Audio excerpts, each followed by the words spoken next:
നമസ്കാരം.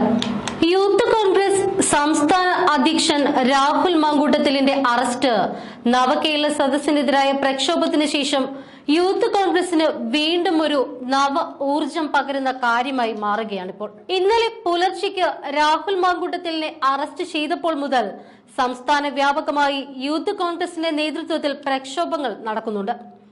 രാഹുൽ പൂജപ്പുര ജയിലിൽ റിമാൻഡിൽ കഴിയുമ്പോൾ പോലീസ് നടപടിക്കെതിരെ നാടൊട്ടുക്കും പ്രതിഷേധങ്ങൾ ശക്തമാക്കാനാണ് യൂത്ത് കോൺഗ്രസിന്റെ നീക്കം. മുഖ്യമന്ത്രിക്കെതിരെ ഉശിരൻ വാക്കുകളുമായാണ് രാഹുൽ ജയിലിലേക്ക് പോയത്.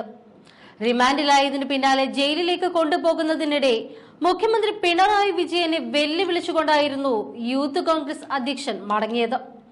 വിജയൻ കാണാൻ പോകുന്നതേയുള്ളൂ എന്നാണ് ചാനലുകാരോട് രാഹുൽ പറഞ്ഞത്. 20 ദിവസം തിരുവനന്തപുരത്തുണ്ടായിരുന്ന വ്യക്തിയാണ് താനെന്നും അമ്മയുടെ മുന്നിൽ നിന്ന് തന്നെ അറസ്റ്റ് ചെയ്യണമെന്നത് പിണറായി വിജയന്റെ തീരുമാനമായിരുന്നുവെന്നും രാഹുൽ പറഞ്ഞു. പിണറായിക്ക് ചെയ്യാൻ കഴിയുന്നത് അയാൾ ചെയ്യട്ടെ, ബാക്കി നമുക്ക് നോക്കാം. പോലീസ് പിണറായി വിജയന്റെ സെക്യൂരിറ്റി ഗാർഡുകളായി മാറിയിരിക്കുന്നു. CI ഏരിയ സെക്രട്ടറിയെ പോലെയാണ് പെരുമാറിയത് എന്നും രാഹുൽ മാങ്കൂട്ടത്തിൽ പറഞ്ഞു. രാഹുലിനെ കോടതിയിൽ നിന്നും വാഹനത്തിലേക്ക് കൊണ്ടുപോകുന്നതിനിടെ യൂത്ത് കോൺഗ്രസ് പ്രവർത്തകർ തടിച്ചുകൂടുകയും പ്രതിഷേധിക്കുകയും ചെയ്തു. പൂജപ്പുര ജയിലിലേക്കാണ് രാഹുലിനെ കൊണ്ടുപോയത്.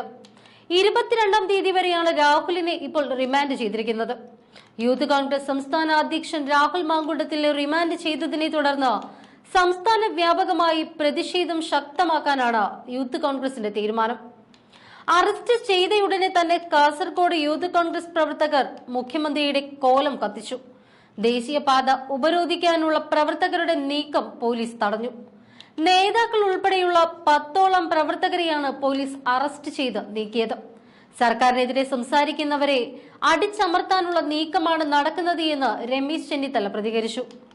സർക്കാരിന്റെ ജനവിരുദ്ധ നയങ്ങൾക്കെതിരായ പോരാട്ടങ്ങൾ ഇനിയും തുടരും. രാഹുലിനെ അറസ്റ്റ് ചെയ്തുവെങ്കിലും സർക്കാരിന് മുന്നിൽ അടിയറവ് പറയില്ല. സമാധാനപരമായ സമരങ്ങളുമായി മുന്നോട്ടു പോകുമെന്നും ചെന്നിത്തല പറഞ്ഞു.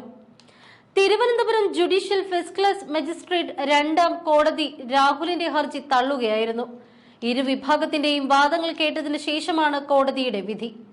രാഹുലിന്റെ വൈദ്യപരിശോധനയിൽ ആരോഗ്യ പ്രശ്നങ്ങളൊന്നുമില്ല എന്ന് കണ്ടെത്തി.